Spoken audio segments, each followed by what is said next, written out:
Hello Kathden fans! Finally ha, ito na nga nag-ribbon cutting si Ma'am Catherine mga kasambreros as expected no kahapon and then the other day.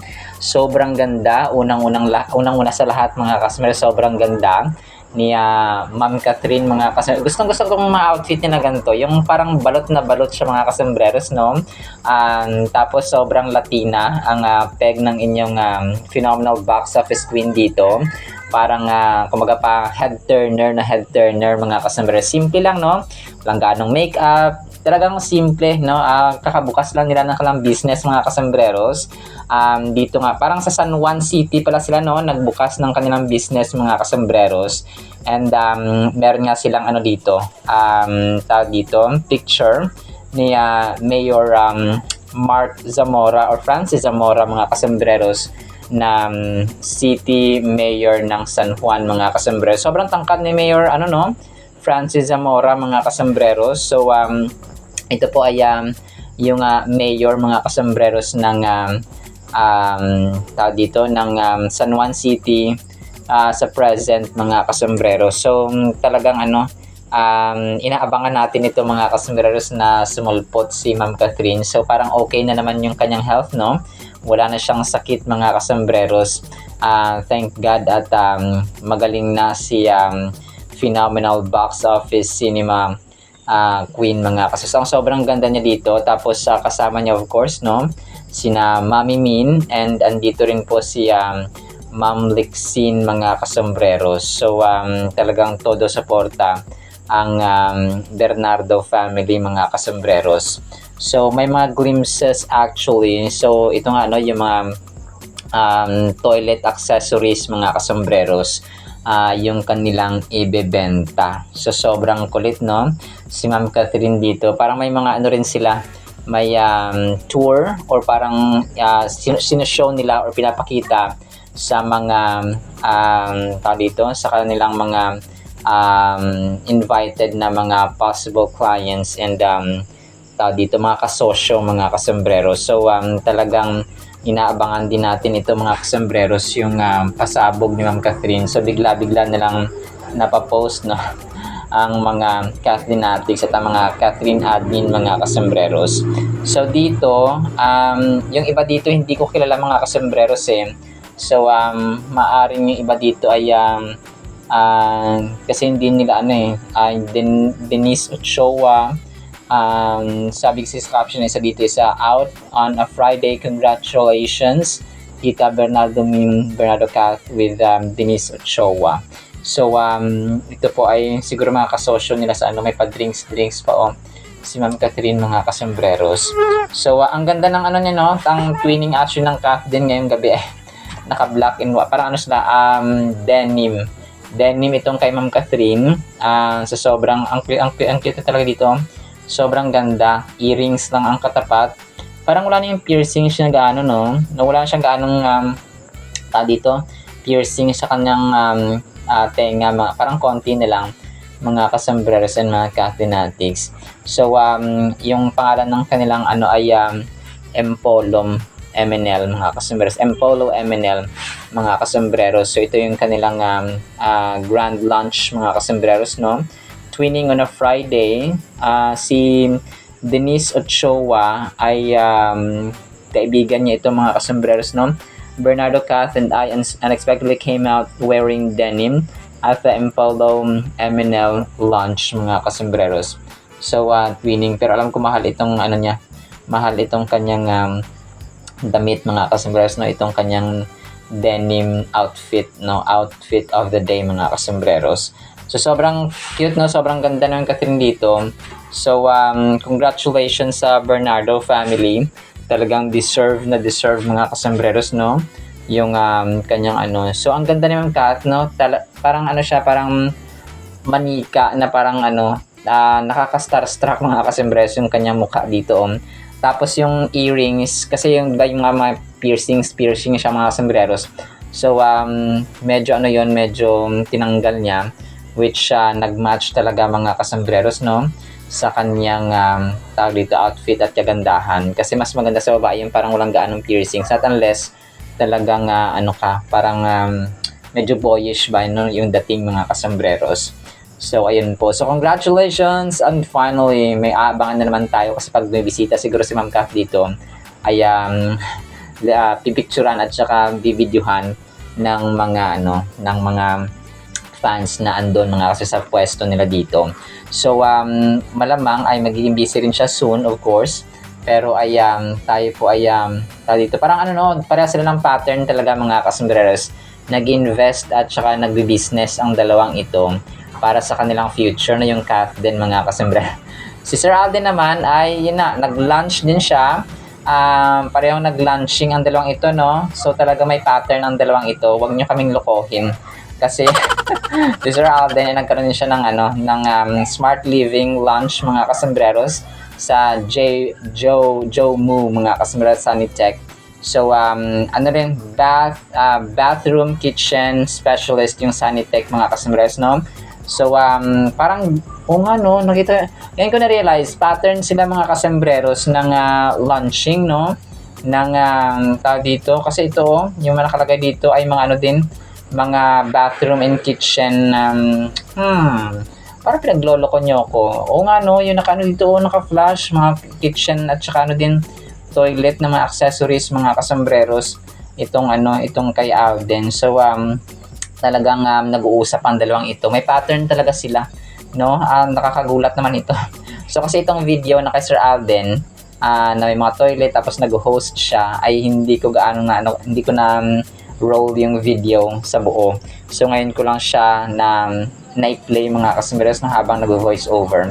So yun po, no, talagang related sila mga kasambreros, no? Related talaga sila yung parehong launching. Grabe nakakagulat naman to.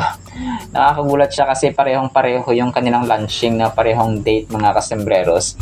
Si Sir Alden ganun din. Tapos si Ma'am Catherine ay ganun din, no? Nag-ribbon cutting. Parang si Ma'am Catherine yung nag-ribbon cutting. Si Sir Alden yung sa hosting at saka sa yung sa parang sabi na, ikaw bahala sa sa hosting at saka sa ibang guests natin. Tapos ako na lang sa ribbon cutting at sa pag-accommodate din ng ibang guest. Ganon. So sabay ginawa ng kwento no? Parang gumawa tayo ng script dito. Pero parang ganun kasi siya mga kasambreros kung ikaw ay talagang dito kasi first time ko rin itong Sanitech na pala siya parang bathroom, kitchen and toilet na mga accessories. So tapos si Ma'am Catherine, di ba parang ang dami namang araw at saka panahon pero bakit ngayong petsa ng September 26 pa nila ginawa to pareho. So yun po, no. So nagpapasalamat tayo kasi may clue na ulit tayo mga kasambreros, no, na nag-uusap talaga si Mr. and Mrs. Fulkerson soon to be. And then ito, last item natin mga kasambreros, si Sir Alden at saka si Ma'am Heaven Paralejo, tumitingin sila dito sa isang laptop or desktop yata ito mga kasambreros, no? Pero matagal na ito. Itong lahat ng behind the scenes, lahat po ng ginagawa nito ni Ma'am Heaven Paralejo at saka ni Sir Alden sa pelikula nila dati na Out of Order ay matagal na po ito. So parehas na may tinitingnan siguro eksena doon, isang eksena doon sa Out of Order nga mga kasambreros, no? Naka-blue dito si Phenomenal Box Office King.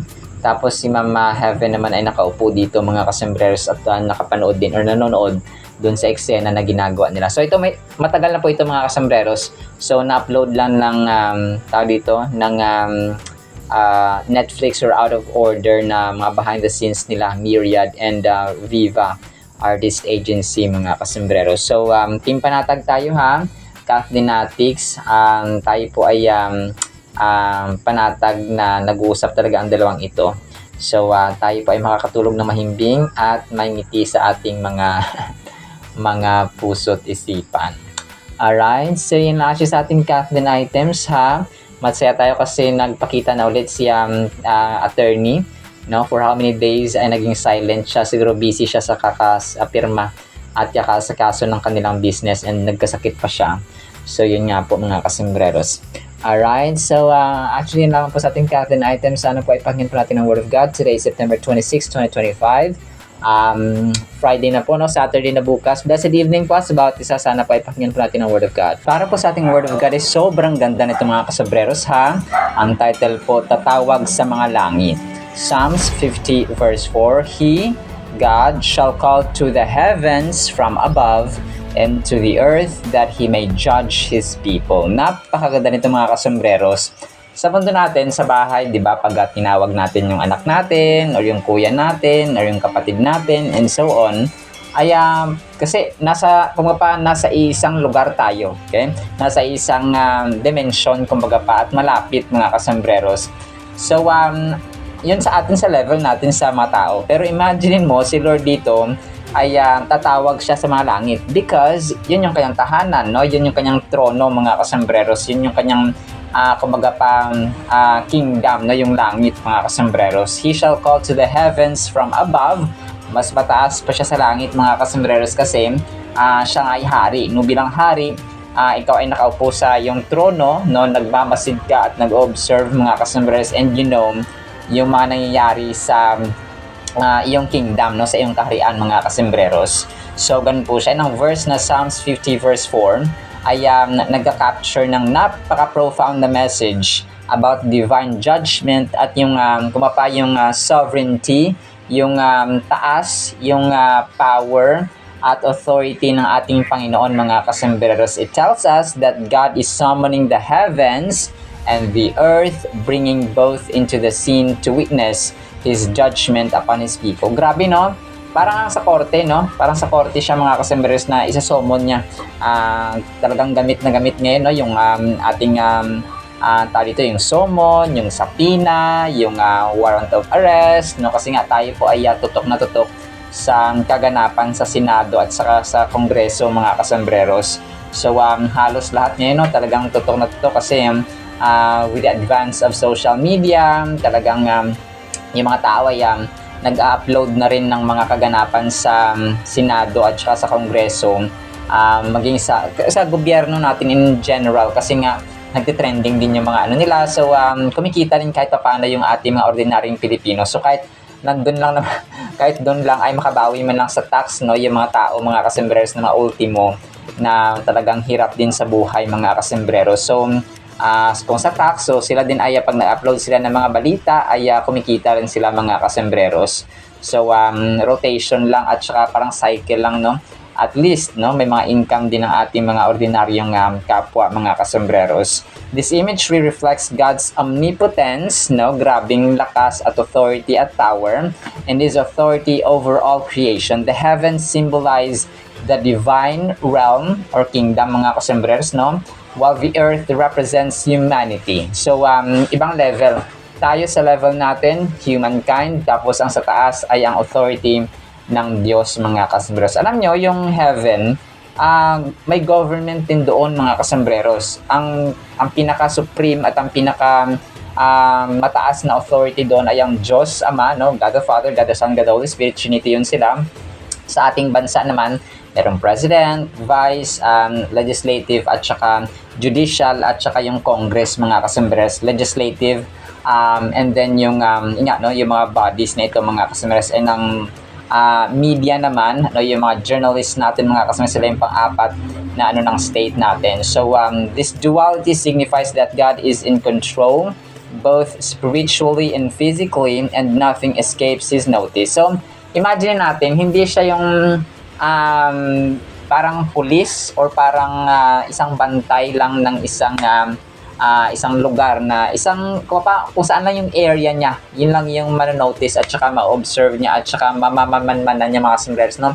Mamamanmanan. So ganun mga kasambreros. So pag may CCTV, so okay, pero ang Diyos natin more than CCTV kasi sa lahat, as in the entire earth mga kasambreros, maging ang ating mga puso, isipan ay alam na alam ng Panginoon mga kasambreros kung ano ang nilalaman. So come to think na ito po ay tawag dito, ito po ay kanyang sovereignty and omnipotence mga kasambreros. Grabe, no? So He notices everything and He knows exactly the details of what's going on mga kasambreros, mapahayag man yan o mapatago. It reminds us of God's place as the supreme authority, not just within the spiritual matters of life, but also in our earthly existence. So, yun ang kanyang power. So, ang verse ng Psalms 50 verse 4 ay ito po yung tinatawag natin na nag-magnify pa, no? At saka nagpapatunay ng kadakilaan at power ng Panginoon. The act of calling upon the heavens and the earth to judge his people can also be seen as inviting all creation to observe his judgment. So, ang judgment kasi ng Panginoon, mga kasembreros, ano yan?